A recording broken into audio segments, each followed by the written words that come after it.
Greetings, Commanders, and welcome to the channel. Today we are going to be going over 10 white and blue rarity ships that you should be investing in. Now, to preface this list, this will not be a tier list. These are just 10 ships that I want to bring to your attention, as I feel a lot of Commanders are blinded by the gold and purple colors and forget that in this game some lower rarity ships vastly outshine their higher rarity counterparts. Additionally, some ships on this list will get retrofits in the future, and I will be putting them on this list, as leveling them now will prepare you to be ready as soon as their retrofits drop. So without further ado, let's get into the list. First up at number 10, we have Soho, who just got her own retrofit. She is used as a healer ship similar to Unicorn, healing your Vanguard by 3.5 to 8% of their max HP on airstrike will keep your Vanguard nice and healthy while farming harder content.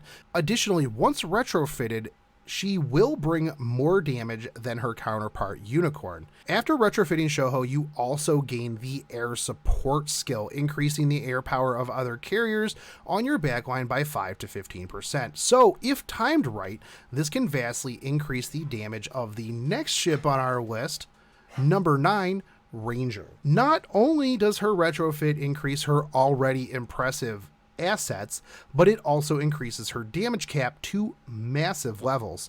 She is a very cost-effective backline carrier that has a 25% chance of inflicting double damage on airstrikes. Couple this with the 15% chance to launch an additional airstrike back-to-back, and well, if RNGesus is on your side, the damage potential is insane. Now, number 8, Phoenix. Not only is she a gunboat, which means you don't have to worry about losing damage on derpy auto torpedoes firing off into the middle of nowhere, but she is also fairly tanky and has an amazing self-heal. When her HP falls below 20%, not only does she heal herself for 15 to 25%, but she will also increase her own firepower by 30%, meaning that she self-heals and brings more damage for 15 seconds. Now, this can only happen once per turn, but this will typically happen during the boss phase, so you are good to go after that. Honestly, if you couple her up with a Soho, Arizona, and Vestal, you have a fairly beefy team that can clear most things with ease. She is very worth your investment and can solo Vanguard most of the maps in this game. Number 7, keeping with the light cruisers, let's talk about Leander. Fantastic support skills, increasing your cruiser firepower by 5 to 15%, and once she gets her retrofit, she will be bringing an additional smoke screen. This is going to be a 15 to 30% chance to hit your Vanguard with a 20 to 40% additional evasion. Currently, I do use her in my PvP team. That is until I finish leveling up our next ship, number 6, Fortune. With her retrofit already in the game, she is an insane support destroyer for your backline, bringing 5 to 15% reduced damage to your main fleet. Suicide boats slipping by, well, this will help out for sure. Couple this with her own ability to evade all incoming attacks for 6 seconds every 20 seconds, and she has some staying power for sure. To top all of this off, she is a staple on the PvP Royal HMS teams, so 100% worth your time investment. Number 5, Portland, because, well, Indie-chan wa kawaii. Not only is she absolutely adorable, but she is an absolute beast of a tank. Every 20 seconds, she has a 25% chance to reduce damage to the entire fleet by 5 to 15%. Yes, please. Now, she does work very well with Indy in the fleet, but that is not actually necessary. She has fantastic stats at base, but once she gets her retrofit, she gains a pile of hit points and evasion. Also, top all of this off with an adequate amount of damage, and well, you should have hearts in your eyes for this girl too. Number 4, now this one is a bit more manual play, as you will be using torps, and we all know how well those work on auto, but Kagerou is our next girl. Frontline torp buff, chain torpedoes, and after a retrofit, a chance to debuff the enemy. What's not to like here? Additionally, she brings more torp damage than even the Paparino Princess Yudachi, who at 100 only has 495, whereas Kagerou is clocking in at 506 with a 155 efficiency at 100 with her retrofit. Now, number 3, Ajax comes with decent damage, pulling from full firepower as well as full barrage, later getting a retrofit that adds in Giant Hunter, adding yet another 15 to 25% damage when going up against CAs. Ajax, however, is also interchangeable with Achilles.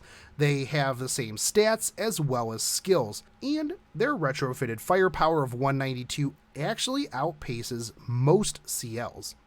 For number 2, let's talk about Brooklyn. If you're planning on auto farming, gunboats are a solid pick as you don't have to deal with torps as mentioned earlier, but she is going to be a fantastic member of the fleet, bringing 5 to 15% more damage to your cruisers.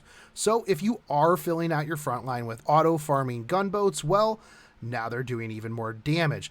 She is also not a slouch when it comes to her own stats. And last but not least, Fletcher. If you've seen my low oil fleet video, you will not be surprised here at all. And with some skills raised, she can fit into so many frontline Fletcher fleets for super low oil efficiency farming. However, she can do much more than that. Not only is she good in Fletcher fleets, but she's fantastic on her own as well. Stack her with other non-Fletcher DDs for an extra 10% firepower, torps, and reload. That is pretty A+ in my opinion. Now, where do you farm these girls if you haven't pulled them from the gacha? Shoho comes from 2-3. You can get started on getting ranger drops anywhere from 3-1 and up. Your first chance at Phoenix drops is going to be out of 4-1. Leander comes from 1-4 and every map in stage 2, so chances are you will snag her while farming for Shoho. Fortune comes from 3-2 and 3-3. Portland is going to be dropping in 3-4, which you will be here for a while, so fully expect to get a plethora of Portlands. Kagerou will be coming from 3-3 and 3-4 as well. Ajax and Achilles, 2-4 and 3-3 are going to be your best bets for these two. Brooklyn will be coming out of 2-2 and 4-1, so you should be able to get her pretty early on in 2-2. And Fletcher will be dropping in 2-3 and 3-4, so expect to get some Fletchers as well. Honestly, I would suggest after getting her, dropping back down to start up a low-level Fletcher fleet for fox farming, so many Fs there, will be very efficient, as you will be spending quite a bit of time there. Anyways, I hope that this has helped shed some light on the lower rarity ships that may have slipped under your radar. And I would like to take this time to thank all of the Patreons that help make this channel possible. You guys are the real MVPs. If you would like to join them, there is a link down in the description, so you can hit that up for behind the scenes, Patreon only streams, access to my scripts, and various other things. But if you would like to just help support the channel, make sure you hit that subscribe button, smash that bell notification, drop me a like and a comment, and I will catch you next time. Take it easy. Peace.